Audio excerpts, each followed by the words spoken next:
My sister kindly offered us the opportunity to live at her place without having to worry about rent or utilities.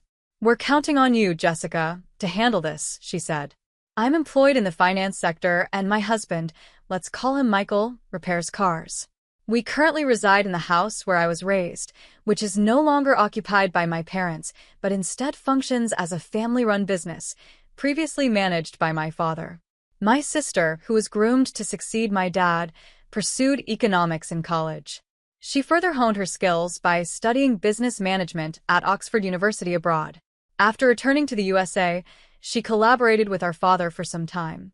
Eventually, when our parents decided to retire to Snowmass Village for a tranquil life amidst nature, my sister took the reins of the family business. Subsequently, the family home was passed down to me. My husband and I moved in, appreciating its excellent location, a mere 8-minute walk from the train station and conveniently close to public transport, making access to shops, hospitals, and schools effortless. It's reassuring to know that everything we need is within reach as our children grow up and start their own lives. We were excited about expanding our family and enjoying our life here, but unexpected challenges arose soon after moving in. My mother-in-law frequently visits, driven by curiosity about my parents' business and its worth. Her inquiries often tread into uncomfortable territory, like asking, "Hey, Jessica, what's the deal with your parents' money? How much will you inherit?" I find these questions distasteful and try to deflect them with a laugh, saying, "I'm not sure. I haven't given it much thought. I already own the house, so there might not be much else." Despite my attempts to lighten the mood, she persists, ominously hinting, "They're getting older. You never know what might happen." My mother-in-law seemed overly focused on my parents' financial status, almost as if she were counting on inheriting their wealth herself. Even though I was aware of what I might inherit, I chose to keep it to myself, not wanting to divulge any details to her, or even my husband, who is quite close to her. However, one surprising holiday morning at about 7 a.m., our day took an unexpected turn. The doorbell rang, and when I opened the door, a group of movers greeted me. To my shock, my mother-in-law and my brother-in-law's family had decided to move in without any prior notice. They entered our home with broad smiles, announcing cheerfully that they were moving in. Their too bright enthusiasm sent shivers down my spine. Turning to my husband for some sort of explanation, he simply shrugged and dismissively said, "What's the big deal? Mom and the others can stay here. We got plenty of space." He seemed unfazed by the sudden intrusion. I was still reeling from the surprise of this new living arrangement when my sister-in-law casually dropped a bombshell. She claimed my sister had invited them and they wouldn't need to worry about rent or bills. At that point, my brother-in-law started picking out rooms as if he were at a hotel, instructing Michael to move our things into the hallway to make space. The situation rapidly became overwhelming. It felt as though they were claiming my house as their own, taking over rooms without hesitation. My mother-in-law and sister-in-law's family had been pushing boundaries for quite some time, with my sister-in-law even going through my personal belongings without permission. It seemed they might even try to claim my room next. I'd reached my breaking point.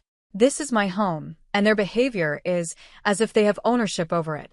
I'm usually calm and collected, but watching these people treat my family home, left to me by my parents, as if it were their property, was too much.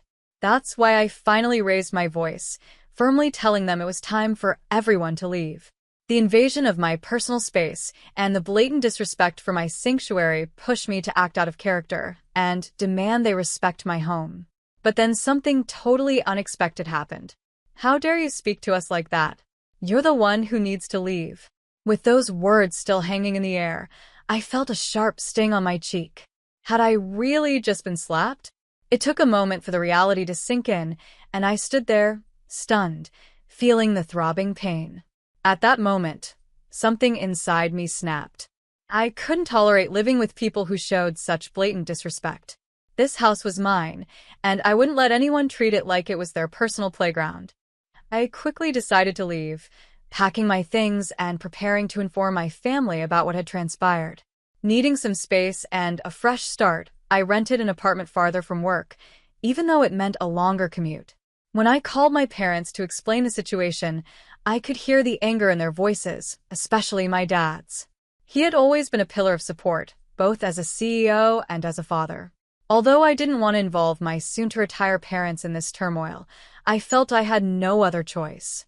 My right to my inherited home was being challenged, and I needed to take a stand. While settling into the monthly apartment, I was certain that my husband and his family were making themselves comfortable back at my house. Driven by advice from my sister and father, I decided to take decisive action. A few days later, during a work break, I checked my phone to find it flooded with missed calls and messages from my husband. His response to the latest developments was clear. I had made arrangements to have the water and electricity cut off at the house. Since everything there depended on electricity, this move was sure to get their attention and underscore the seriousness of the situation. I was determined to reclaim what was rightfully mine and remind everyone that there were consequences to their actions. We hadn't gotten around to installing solar panels yet, and without electricity, dealing with the heat must have been quite a struggle. My husband's repeated calls were likely about this very predicament. As I was contemplating ignoring another call, he rang again, timing it right during my break. "Hey, what's happening? There's no electricity, and the water's not running. Did you turn off the utilities?" His voice was tinged with panic. Given that the house was in my name, and I was no longer residing there, I felt it made sense to cut off the utilities. Why should I foot the bill for a house I wasn't living in? So, yes, I had them shut off, but my husband was furious, demanding that I restore the services immediately. However, just because he wanted the utilities back didn't mean I would comply. If they wanted utilities, they should manage that with their finances, especially since they often reminded me that it was my house, implying that I should bear the costs. Their words didn't match their actions, and I felt no obligation to renew the contracts or pay for their comfort. Firm in my decision, I ended the call as my break wrapped up. Soon after, my mother-in-law, sister-in-law, and brother-in-law each called me separately, all voicing their complaints about the lack of electricity and water. They lamented over how unbearably hot and uncomfortable their rooms were and how inconvenient life was without running water. Their grievances only reinforced my resolve not to cave to their demands, maintaining my stance that if they were unhappy, they were welcome to leave the house. But those were their problems, not mine. After listening to their complaints, I firmly told them to sort out the issues themselves and ended the calls. I thought they were just being greedy and expected they would give up and leave soon. However, even after a week, there were no signs of them moving out. Realizing they might stay indefinitely, I decided to escalate the situation. I sought advice from my sister's company lawyer and requested that he draft a note for my husband and the others. The notice accused them of trespassing. They had entered my property without permission, effectively forcing me out, and now occupied it as if it were their own. I warned all four of them that I was considering legal action. The notion of receiving a lawyer's letter took Michael aback, clearly unprepared for such a firm response from me. He approached me, hoping to negotiate a compromise. I understood that their reputation was important to them and that the threat of a lawsuit would be daunting. They wanted to avoid legal issues, but also didn't want to abandon their comfortable setup, likely hoping to persuade me to let them stay. I could see right through Michael's intentions, but despite this, I refused to entertain their pleas. My refusal pushed Michael to the edge.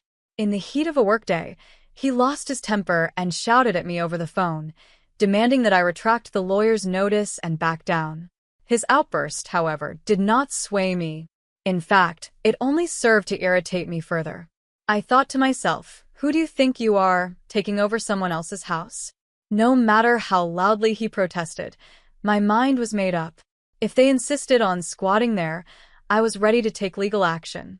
Think carefully before you act, I warned him. But despite his continued yelling, I paid him no attention and hung up the phone. Engaging further seemed like a waste of time. After discussing the possibility of divorce with my lawyer, I returned home to find missed calls from my mother-in-law and sister-in-law. I suspected they wanted to talk about settling the dispute, but I was done with confrontations and decided to block their numbers to stop the calls. This act of drawing clear boundaries seemed to underscore the seriousness of the situation for Michael's family. Unable to face the looming legal actions, they eventually packed up and left the house. With the involvement of the lawyer, my divorce proceedings moved forward smoothly. I hired a cleaning service to rejuvenate the house, and once they were done, I was finally able to enjoy the comfort of being back in my freshly tidied home. Living apart from Michael's family in a rented apartment was manageable, but nothing compared to the serenity of being in my own space. Even though the house showed signs of wear, I was planning renovations soon. My dad recommended a reliable contractor for the job. Being on my own felt surprisingly liberating. I could lounge on the couch without being judged and eat whatever I wanted without criticism. Just as I was settling into this newfound independence, I received a call from a number I didn't recognize.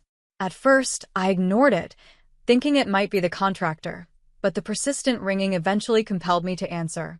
It was my ex-husband, whom I had not spoken to since our separation 5 months ago. The sound of his voice immediately dampened my mood. After finalizing our divorce and agreeing to cease all contact through legal channels, I was puzzled by his call, especially since he had changed his number.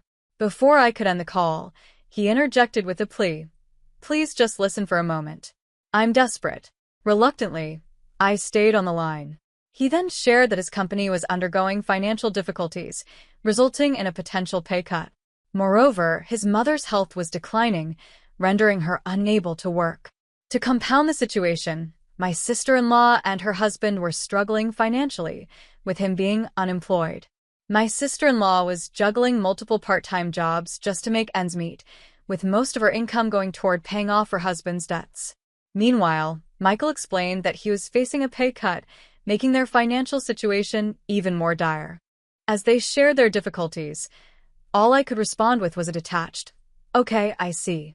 These were the same people who had invaded my home, ignored my rights, and tried to force me out. It was hard to feel any sympathy for them. Their problems were their own.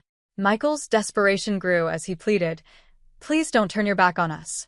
We're on the brink here. We might not have a roof over our heads or food on the table tomorrow. Remember, we used to be family. Can't you help us?" His voice cracked, verging on tears, but I remained unmoved. During my difficult times, he had offered no support and had sided with his mother, who had belittled me. Just like her, my sister-in-law and brother-in-law had looked down on me, mocking my appearance and traditional values, and dismissing me as old-fashioned.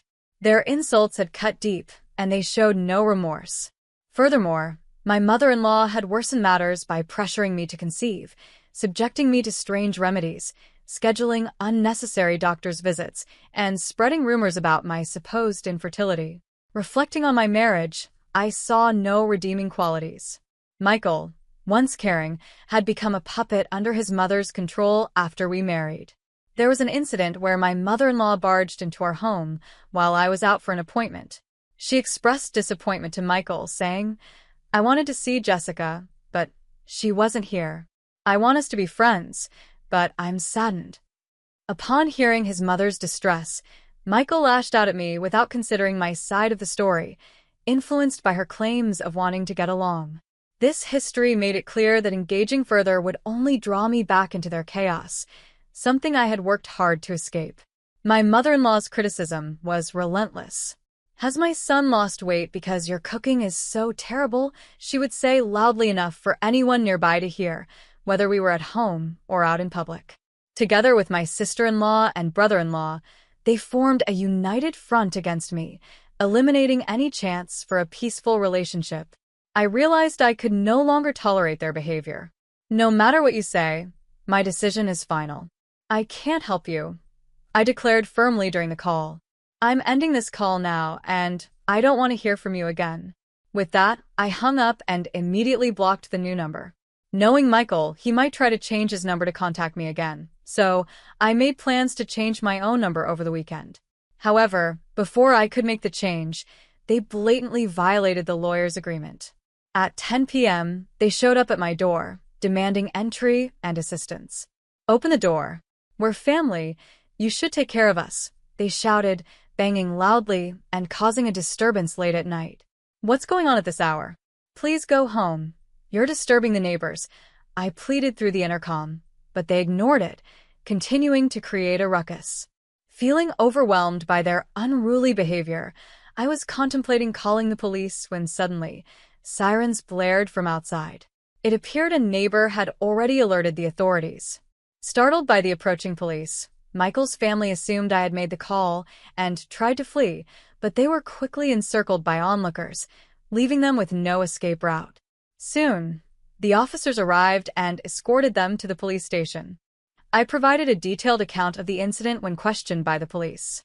Word of the disturbance spread quickly through the neighborhood, reaching a colleague of Michael's who was among the spectators. By the next day, the whole office was abuzz with the story.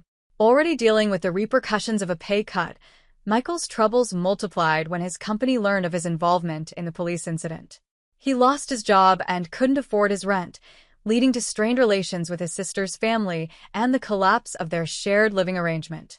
Now, Michael and his mother were compelled to relocate to public housing, where both of them took on several part-time jobs to make ends meet. In a desperate effort to add to their income, his mother also entered the part-time workforce. As the dust settled and the legal battles came to an end, I found myself standing in the middle of my newly renovated home.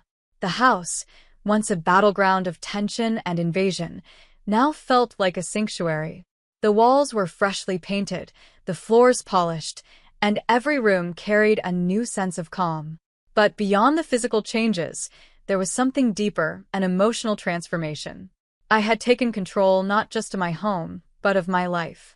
The first few weeks alone were strange. The quiet, though peaceful, felt eerie at times. I had spent so long fighting, defending my space, that I had almost forgotten what it felt like to simply live without the weight of someone else's expectations. I spent my days organizing the house, getting it back in order, and planning for the future. One evening, while sitting on the porch, I received a letter. It was from Michael. Not another plea or demand, but a genuine apology. He acknowledged his failure to stand by me and admitted that he had allowed his family to control him. He expressed regret for losing me and said he was struggling to rebuild his life. For the first time in months, I allowed myself to feel compassion. Not for Michael as a husband, but for him as a person who had been trapped in a cycle of control and manipulation. I wasn't angry anymore, but I had no desire to return to the past. I had moved on. I wrote back a short reply. I forgive you, but I need to move forward with my life. I hope you find peace. I mailed the letter the next morning, feeling a sense of closure I didn't know I needed. Months passed, and the house began to feel like home again. I returned to work with a clearer head and a newfound sense of purpose. My colleagues, who had once gossiped about the drama, now looked at me with respect. I had weathered the storm and emerged stronger, and people could see that. My sister visited often, bringing her support and encouragement, reminding me that family, when healthy, could be a source of love and strength. One day, I received a call from the contractor my dad had recommended. He wanted to discuss some final renovations I had planned. As we walked through the house together, I realized how symbolic this process was. The renovation of the house mirrored the rebuilding of my life, one step at a time, tearing down the old and building something new, something stronger. Once we finish these last few touches, it'll be perfect, the contractor said, and I smiled. It wasn't just the house that was being perfected, it was me. I began reconnecting with old friends, hosting dinners at my home, and for the first time in years, I felt free. I was no longer defined by a toxic relationship or the expectations of others. I was my own person, living life on my terms. One evening, as I was reflecting on everything that had happened, I got an unexpected call from my father. He had heard about Michael's struggles and wanted to check in on me. "How are you feeling about everything now?" he asked. "Honestly, Dad, I feel liberated. It's strange, but losing everything I thought I needed helped me find myself," I said, feeling the truth of my words. I didn't miss the chaos, the conflict, or the pressure. I had found peace in simplicity, in solitude, and in self-reliance. "Good. That's what I always wanted for you. To be happy no matter what," he replied. It was in that moment that I realized something important. I had been fighting for more than just a house. I had been fighting for my sense of self-worth, my right to live freely and authentically. And I had won.